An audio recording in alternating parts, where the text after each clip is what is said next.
अध्याय 6 ध्यान योग। श्री भगवान ने कहा, जो पुरुष अपने कर्म फल के प्रति अनासक्त है और जो अपने कर्तव्य का पालन करता है वही सन्यासी और असली योगी है। वह नहीं जो न तो अग्नि जलाता है और न कर्म करता है।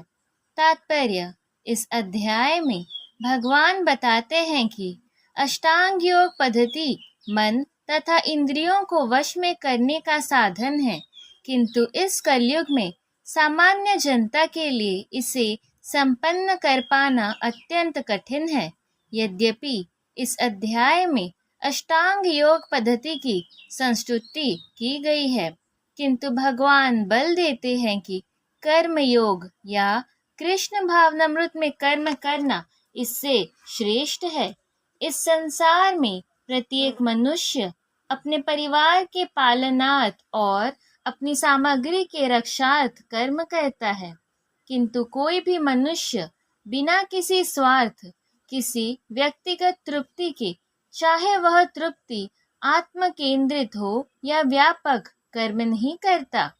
पूर्णता की कसौटी है कृष्ण भावनामृत में कर्म करना, कर्म के फलों का भोग करने के उद्देश्य से नहीं। कृष्ण भावनामृत में कर्म करना प्रत्येक व्यक्ति का कर्तव्य है, क्योंकि सभी लोग परमेश्वर के अंश हैं। शरीर के अंग पूरे शरीर के लिए कार्य करते हैं। शरीर के अंग अपनी तुष्टि के लिए नहीं, अपितु पूरे शरीर की तुष्टि के लिए कार्य करते हैं। इसी प्रकार जो जीव अपनी तुष्टि के लिए नहीं, अपितु परम ब्रह्म की तुष्टि के लिए कार्य करता है, वही पूर्ण सन्यासी या पूर्ण योगी है। कभी कभी सन्यासी सोचते हैं कि उन्हें सारे कार्यों से मुक्ति मिल गई, अतः वे अग्निहोत्र यज्ञ करना बंद कर देते हैं। लेकिन वस्तुतः वे स्वार्थी है, क्योंकि उनका लक्ष्य निराकार ब्रह्म से तादात्म्य स्थापित करना होता है। ऐसी इच्छा भौतिक इच्छा से तो श्रेष्ठ है, किंतु यह स्वार्थ से रहित नहीं होती। इसी प्रकार जो योगी समस्त कर्म बंद करके अर्ध निमीलित नेत्रों से योगाभ्यास करता है, वह भी आत्मतुष्टि की इच्छा से पूरित होता है। किंतु कृष्ण भावना भावित व्यक्ति बिना किसी स्वार्थ के पूर्ण ब्रह्मा की तुष्टि के लिए कर्म करता है। कृष्ण भावना भावित व्यक्ति को कभी भी आत्मतुष्टि की इच्छा नहीं रहती। उसका एकमात्र लक्ष्य कृष्ण को प्रसन्न करना रहता है, अतः वह पूर्ण सन्यासी या पूर्ण योगी होता है। त्याग के सर्वोच्च प्रतीक भगवान चैतन्य प्रार्थना करते हैं, न धन न जन न सुंदरी कविता व जगदीश काम्ये मम जन्मनि जन्मनीश्वरे भगवत भक्तरेहेतुकी त्वयि। हे सर्वशक्तिमान प्रभु, मुझे न तो धन संग्रह की कामना है, न मैं सुंदर स्त्रियों के साथ रमण करने का अभिलाषी हूँ, न ही मुझे अनुयायियों की कामना है। मैं तो जन्म जन्मांतर आपकी प्रेमा भक्ति की अहेतु की कृपा का ही अभिलाषी हूँ। हे पांडु पुत्र, जिसे सन्यास कहते हैं उसे ही तुम योग अर्थात परम ब्रह्म से युक्त होना जानो, क्योंकि इंद्रिय तृप्ति के लिए इच्छा को त्यागे बिना कोई कभी योगी नहीं हो सकता। तात्पर्य: वास्तविक संन्यास योग या भक्ति का अर्थ है कि जीवात्मा अपनी स्वाभाविक स्थिति को जाने और तदनुसार कर्म करे। जीवात्मा का अपना स्वतंत्र आस्तिक अस्तित्व नहीं होता, वह परमेश्वर की तटस्था शक्ति है। जब वह माया की वशीभूत होता है तो वह बद्ध हो जाता है, किंतु जब वह कृष्ण भावना भावित रहता है अर्थात आध्यात्मिक शक्ति में सजग रहता है, तो वह अपनी सहज स्थिति में होता है। इस प्रकार जब मनुष्य पूर्ण ज्ञान में होता है तो वह समस्त इंद्रिय तृप्ति को त्याग देता है, अर्थात समस्त इंद्रिय तृप्ति के कार्यकलापों का परित्याग कर देता है।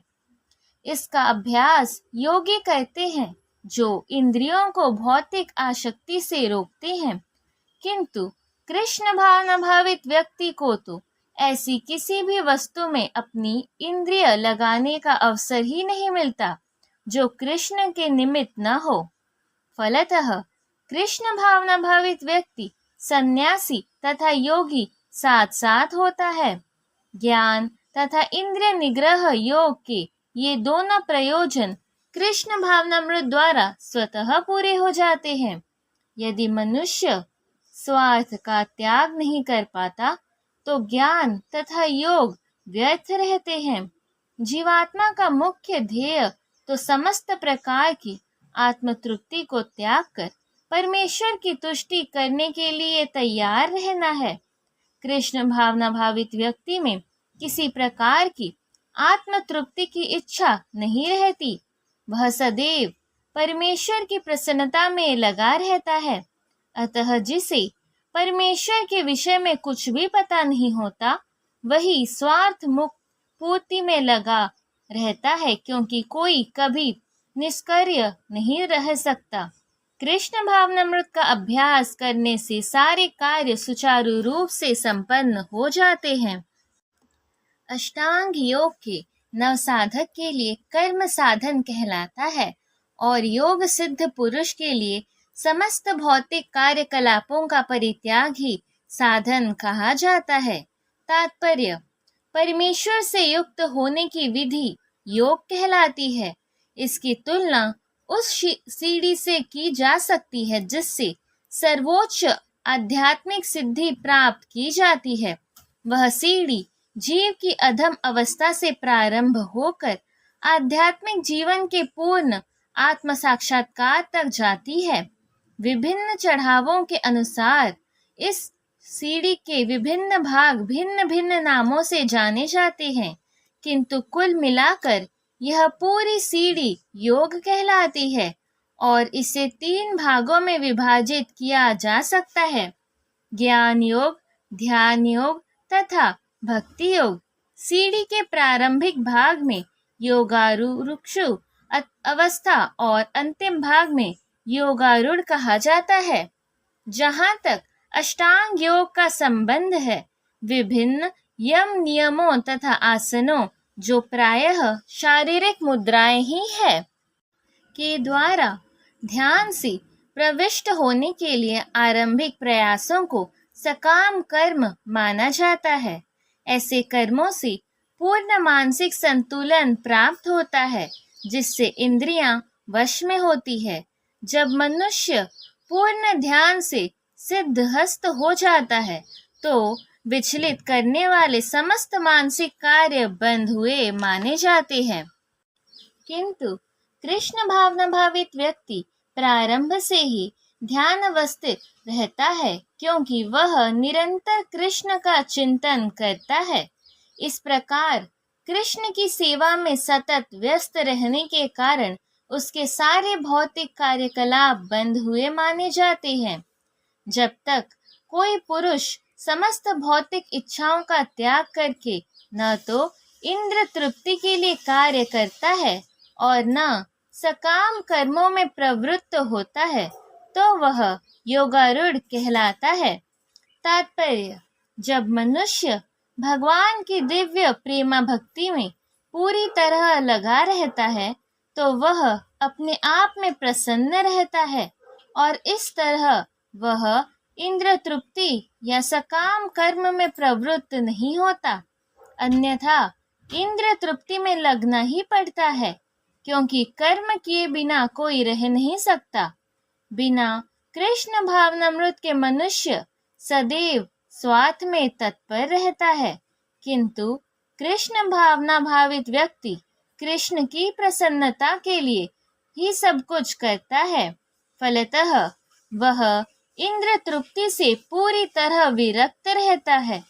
जिसे ऐसी अनुभूति प्राप्त नहीं है, उसे चाहिए कि भौतिक इच्छाओं से बचे रहने का वह यंत्रवत प्रयास करे, तभी वह योग की सीढ़ी से ऊपर पहुंच सकता है।